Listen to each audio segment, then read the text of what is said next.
A will eternal.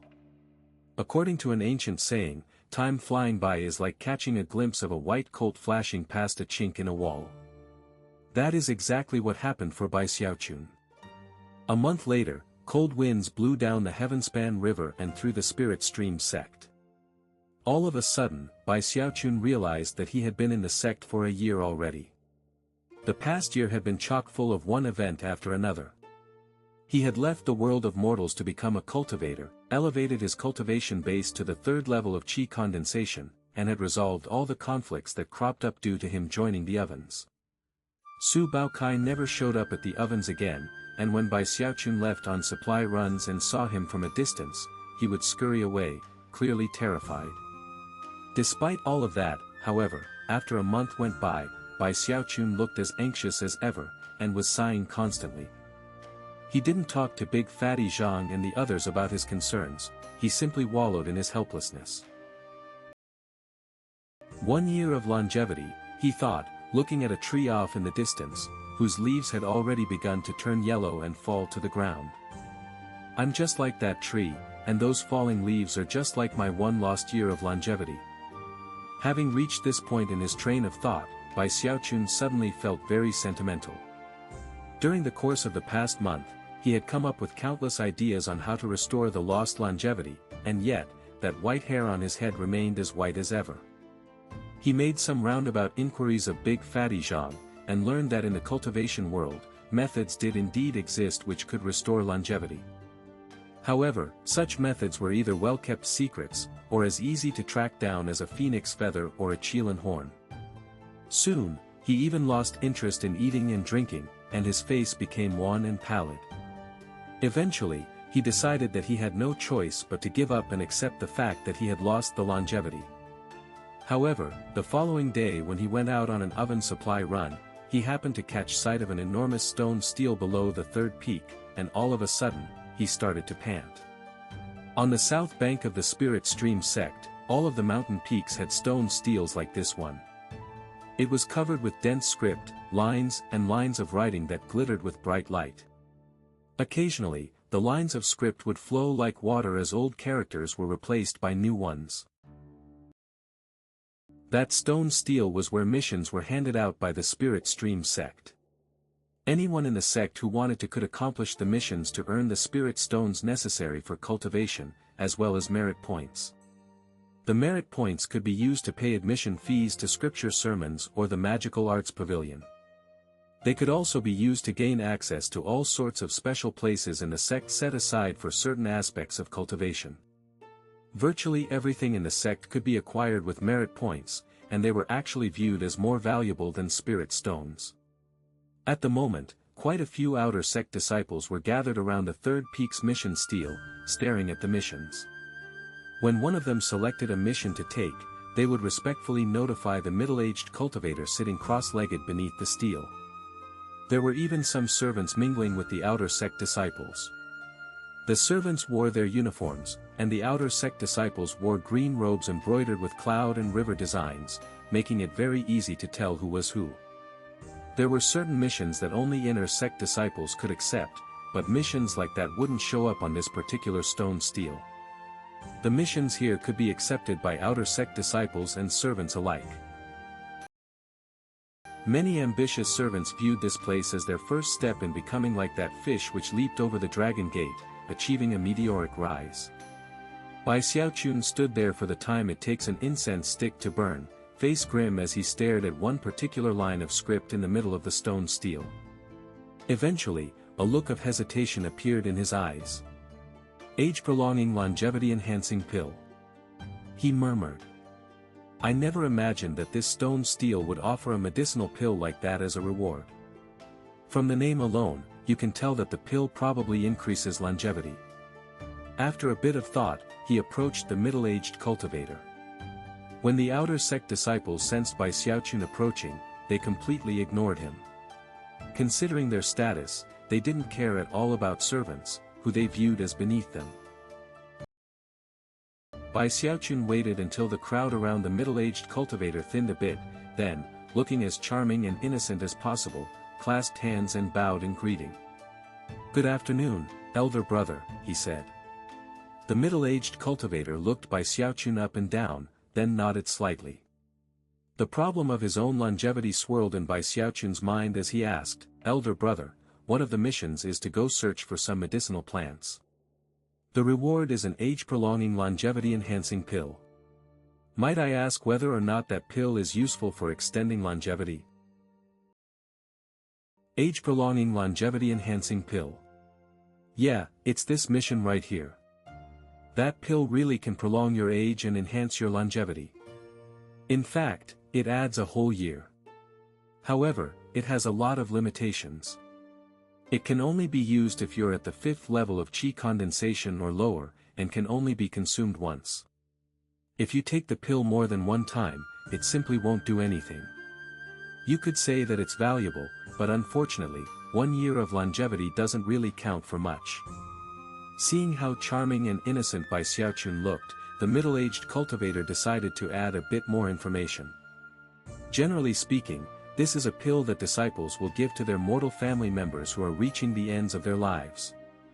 However, it's still very expensive. Do you want to accept the mission? Bai Xiaochun looked back at the stone stele, did some calculations, and then nodded. The middle-aged cultivator waved his finger at the stone stele, and the mission turned gray. At the same time, he produced a jade slip which he handed over to Bai Xiaochun. Greenspirit leaf, earth dragon fruit, and stone beetle husk, the man said coolly. Collect the proper amounts of those 3 medicinal ingredients, and you can exchange them for an age-prolonging longevity-enhancing pill.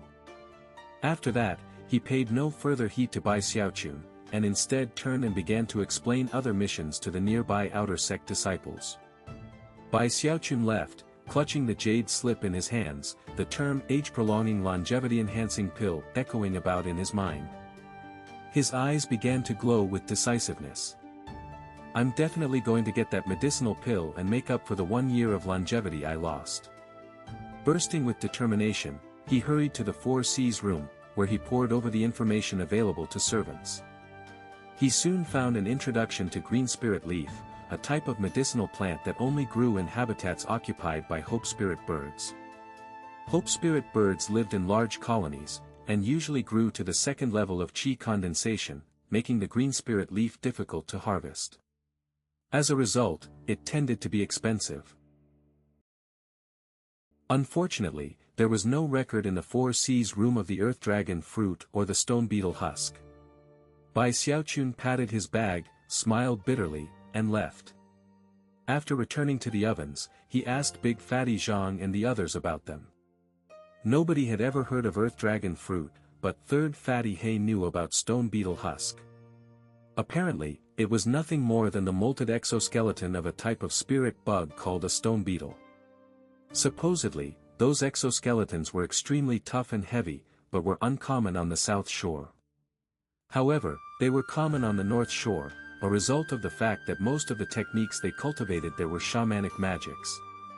Unfortunately, despite the fact that both the north and south shores were part of the Spirit Stream Sect, they were separated by the main mountain bridge.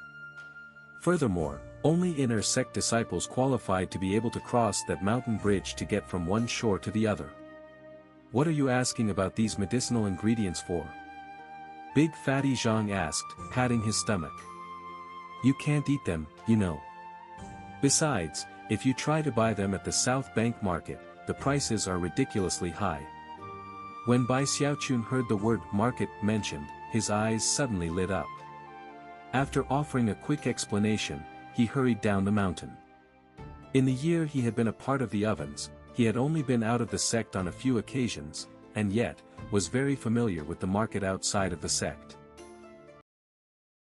Most of the stalls were run by various cultivator clans related to sect disciples.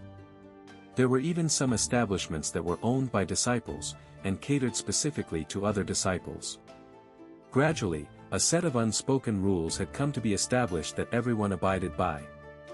Generally speaking, any supplies that the ovens needed could be found here. Bai Xiaochun strolled around the market for a while and visited several medicinal plant shops. By the time he got back to the ovens, his brow was furrowed and he was heaving sighs left and right. What a rip-off. Especially the earth dragon fruit. All it is a kind of fruit that grows underground. Why is it so expensive? Bai Xiaochun was dismayed to discover that, given his current situation, he was essentially incapable of getting the age-prolonging longevity-enhancing pill. He basically had no concept of money. To him, no amount of wealth could compare to longevity. Unfortunately, he was currently embarrassingly short on funds. Furthermore, he knew that although his elder brothers possessed extremely ample bellies, their bags were as empty as his. They definitely weren't any richer than he was.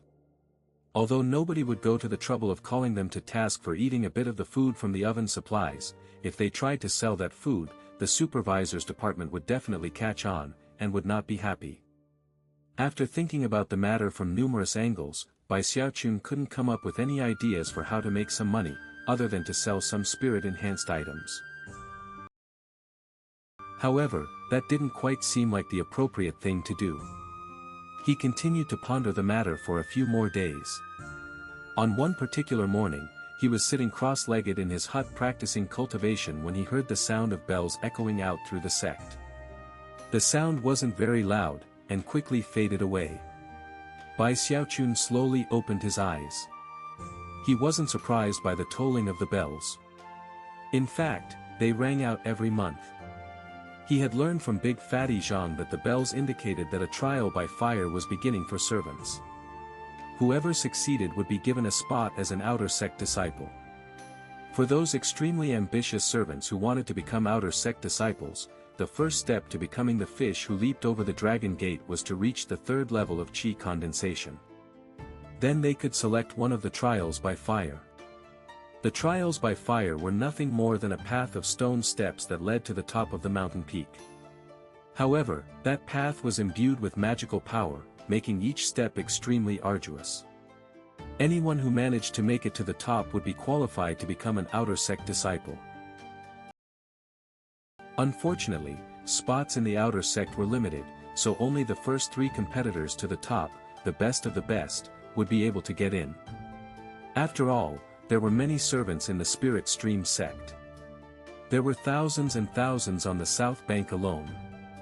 Therefore, there were always fierce struggles to succeed. Of course, the members of the ovens would rather die of starvation in the ovens than try to climb the ladder in the outer sect.